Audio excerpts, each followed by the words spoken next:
Our agency is the Cambodian Family Center, and what's unique about this agency, they like to identify themselves as a grassroots movement because in the 80s there was a large entry of Cambodian refugees that came into Santa Ana, and they pretty much settled in Santa Ana on Mini Street. So they saw a need. There's a few people that had been there longer that saw a need and they really wanted to address it and start helping. So they started helping with very basic needs, such as showing them how to cook, how to use a toilet, how to bathe. And from there, it evolved to other things. They got more volunteers, grant writers, and therefore they started addressing needs as they saw them. So there was a lot of changes as they went on for many years. So they started in 1981, and today the program is addressing the need to promote social health to Cambodian and Latino refugees and immigrant families in Orange County. So it's not only Cambodian families, but also Latinos now. They are providing the skills necessary to adapt to American culture while embracing their own. They provide English as a second language classes, document translation, health services, homework assistance, Cambodian dance, art classes, and other activities. They really pride on gang intervention. That's something they like, helping the youth avoid delinquent behaviors and get them involved in positive behaviors with their academics and identifying talents they may hold. They have lost a lot of programs because of budget constraints, so they no longer have job placement, transportation, and a lot of other services they used to provide to their clients. Overall, they provide families with a safe place where they can learn skills, participate in healthy activities, and prepare the youth for adulthood. The neighborhood families have low income and low education, and this is shown through the 2010 census.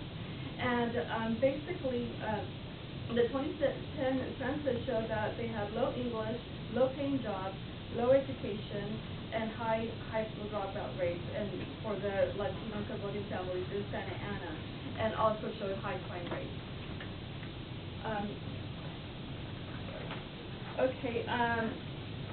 The problem has changed. Some of the successful refugees have become citizens that have moved out of the community. About 90% of the youth that they help have gone on to 2-year and 4-year universities. And the way they know this is because they serve a small group now. They went from serving hundreds to now only having about 120 to 180 members. It has made it easy for them to develop strong relationships. They're almost like a family, so they have follow-up constantly. The students and the families are reporting back to them, and they also have contact not only to the members, but all of their families, so they have strong bonds. The methods they use to locate people in need of these services is through word of mouth, such as those that go through the program, recommended to others, school visits to talk about the benefits of the program, community outreach, and participating in hosting cultural events. Okay. What data is collected on your personnel when they are hired? So the references are checked for all applicants who are interviewed to make sure that they are all well prepared for the position. So they want to have staff that is experienced, and the references that they provide, they want to make sure that they're actually accurate. So they call the people that they use as their references to verify that they're good staff.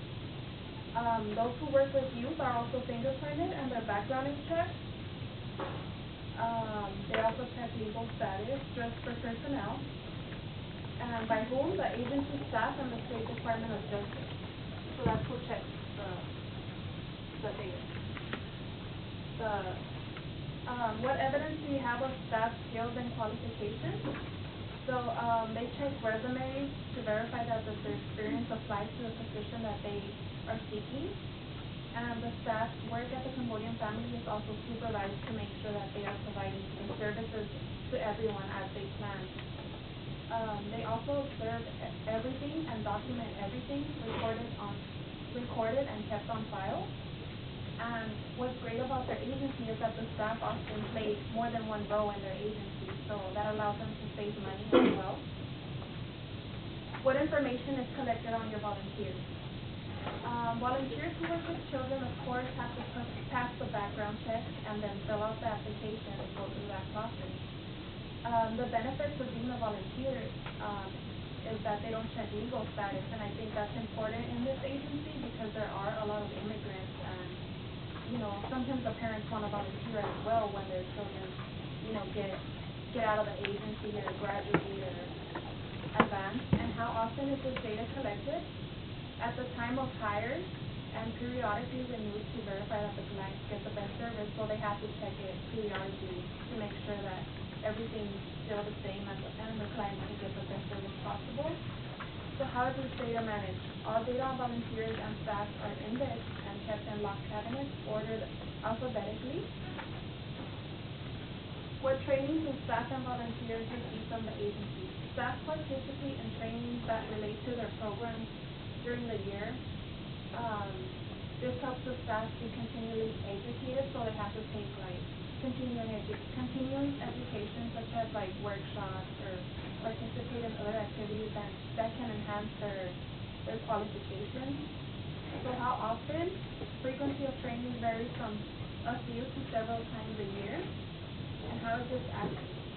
Trainings are normally followed by participant evaluation. So after they participate in the training, they evaluate the training, such as by using surveys and questionnaires to make sure that they are getting the best training possible.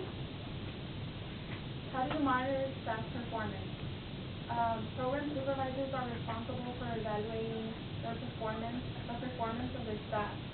So basically the supervisors have to observe and supervise that they are doing what they said they would do, and they document everything. Evaluations on the staff are performed to make sure that they are effective.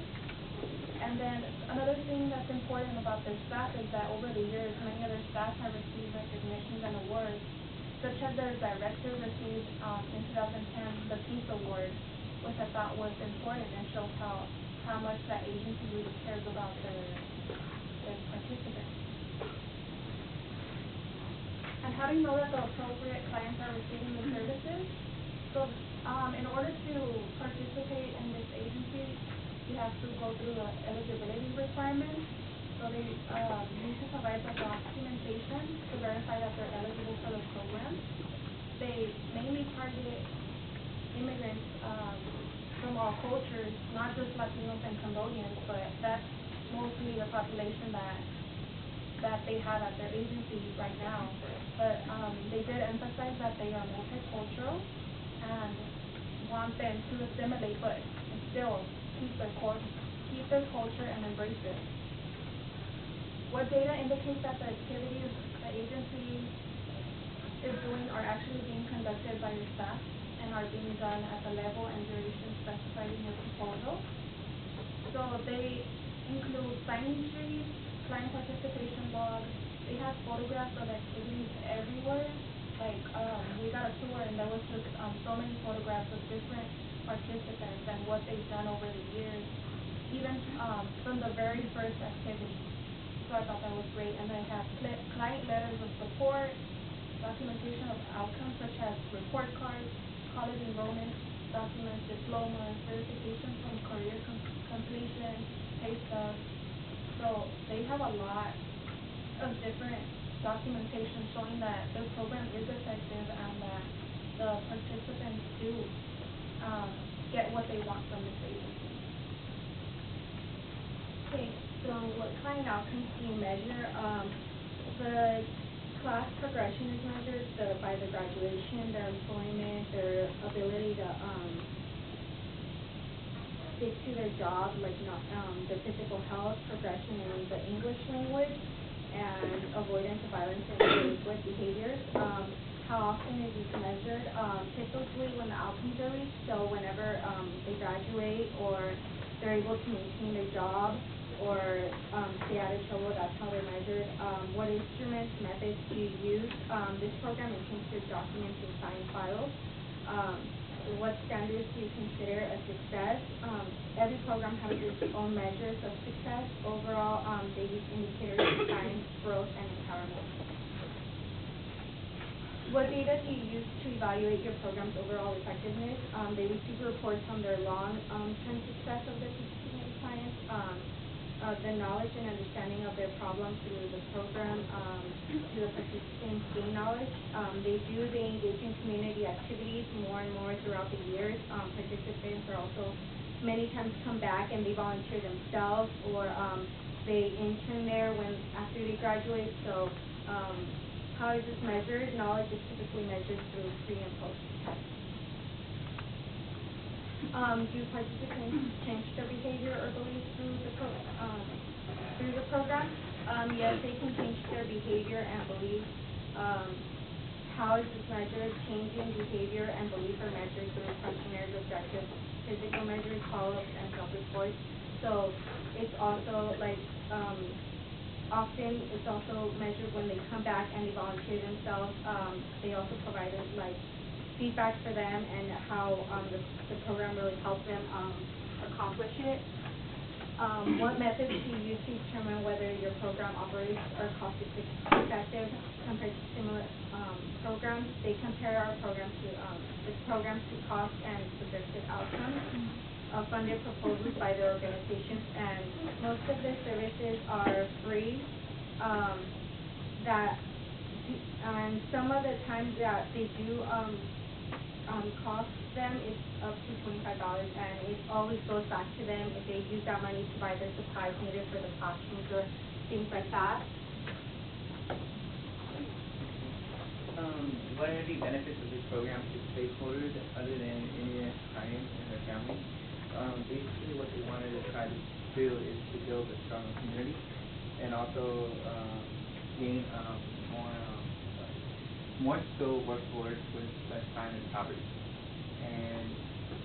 And also they wanted to increase the education community members to benefit local residents and employers. What are the services offered by this program or done by volunteers? Basically, in their program, they have the food distribution program in English. Classes benefit greatly from the volunteers. Basically, the people who are volunteering the program basically consider the needs and talents and interests of our volunteers as well as our own. They make sure that the volunteers are receiving valuable experiences, and they often play a variety of roles in different areas in this agency. How do you evaluate the overall cost effective of your program? We compare our agency's budget to overall social benefits of our program, considering both saving and preventing diseases and crime, as well as the positive benefits of education and employment.